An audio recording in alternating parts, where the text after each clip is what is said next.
Good evening. Welcome to Current Affairs and let's get started with the latest current affairs. Along with the current affairs, we'll also be looking into some of the points that are related to GK. Because if you look at any competitive examination, other than the subjects, other than current affairs, certain GK part is also being asked.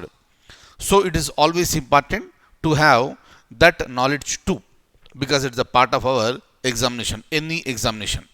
Now let me open the document and show you the document. Kindly have a look at this. So this is the first one on the screen. Deepam, Department of Investment and Public Asset Management. Kindly look at this one very clearly. It is very much there in the news. It is very much there in the news, and it stands for Department of Investment and Public Asset Management. Now the question is that this one works under the Ministry of. Does it function under the Ministry of Finance? Does it function under the Ministry of Commerce and Industry, or Ministry of Skill Development, or Niti Aayog? Please remember, this is very much there in the news with respect to PSU's, public sector undertakings. And this particular Deepam, this department, is acting like a nodal agency and it functions under the Ministry of Finance. It functions under the Ministry of Finance. So option A should be the answer. Look at the points very closely. Deepam is a nodal agency of Union Finance Ministry. But why? What is the function? It is mandated to advise the government at the central level in the matters of financial restructuring of PSUs. You all know PSU stands for Public Sector Undertakings, and also for attracting investment through capital markets. Recollect your economy knowledge and recollect what is the meaning of capital markets. We have already discussed during our classes. Fine. So these type of questions are being asked very regularly.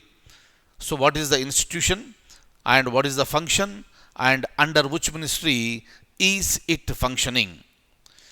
Another question which we already know and we have discussed very recently. Look at the question. You know the answer. Which state has the highest number of tigers in the country? Highest number of tigers in the country. Hope you have recollected by now. We have discussed that a particular state is called Tiger State in India. Tiger State. Clear? Because of the highest number of tigers living in that particular state. Is it Maharashtra, Madhya Pradesh, Telangana, or Gujarat? Answer is option B, Madhya Pradesh. Hope you have recollected this. Madhya Pradesh is called Tiger State. Very, very, very important one. Is it clear? Next, another very important one. Yakshagana is a rare and unique traditional theatre of Yakshagana. Kindly remember, if you look at any competitive examination, certain questions are being asked even from the culture point of view. Is it okay? So with respect to Indian culture, definitely one or two questions are being asked. And this question which is on the screen is also a similar kind of that. Now, Yakshagana is a rare and unique traditional theatre of, meaning basically this Yakshagana is considered to be dance drama, right? So it's a theatre of Assam, Karnataka, Mizoram, or Tripura.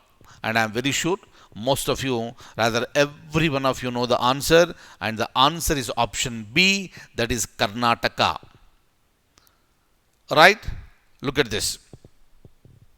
So this is in Karnataka state and has recorded a history of more than 5 centuries. Very, very, very old one. Next one, another very important one, the river, which is always there in the news whenever we discuss regarding India and Bangladesh relations. This river does appear in which of the following states Tista River does not flow? West Bengal, Sikkim, Bihar. Look at the options very closely, and you must be aware of this one. It flows through Sikkim and West Bengal, right? And it does not flow through the state of Bihar. So option C should be answer because it does not flow through Bihar. Look at this. This is a 315 kilometers long river that rises in the eastern Himalayas. Recollect the Himalayas once, and flows through the Indian states of West Bengal and Sikkim and through Bangladesh and enters the Bay of Bengal. Very, very, very, very important one. Again, we are going ahead. Again, a known question. We have discussed this one during our Indian polity classes. Who among the following acts as the chairman of a Northeastern Council? Chairman of a Northeastern Council. Is it the Prime Minister, Union Home Minister, or Minister of Development of a Northeastern Region, or the Vice Chairman of a Niti Ayog? And hopefully you know the answer for this. And the answer is option B, Union Home Minister, meaning whoever is the Union Home Minister, and that person will be the ex officio chairman of this particular council, right? And also remember, this Northeastern Council comprises of 8 states, right? What are these 8 states? All the northeastern states, 7, they are called 7 sisters, plus Sikkim, all together 8 states. And of course, Sikkim was added in the year 2002, right? And you know all the states here: Arunachal Pradesh, Assam, Manipur, Meghalaya, Mizoram, Nagaland, and Tripura. These are the 7 sisters, and one is a Sikkim. Altogether, 8 states are part of the Northeastern Council, and Union Home Minister is the ex officio chairman of the Northeastern Council. Important one, right? Next one, we'll be going ahead. Look at this, another important one.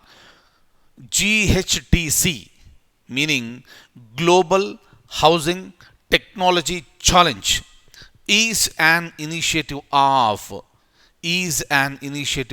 kindly, my dear friends, you must follow these type of news because such type of questions are being asked very frequently now.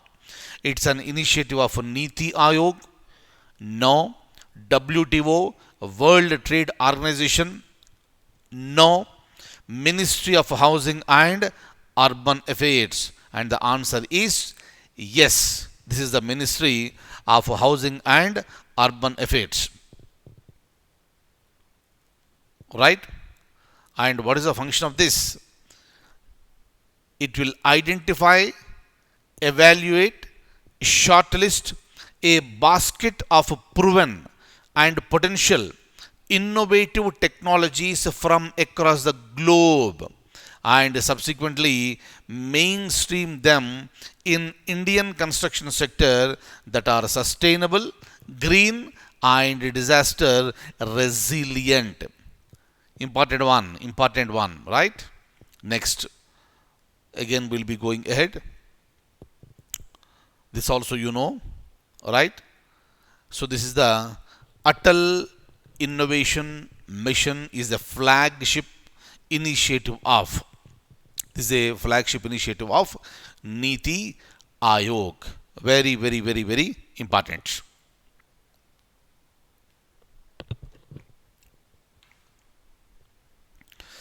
So that's all for the day, and I'll see you in the next class with more and more current affairs. Thank you so much. Take very good care.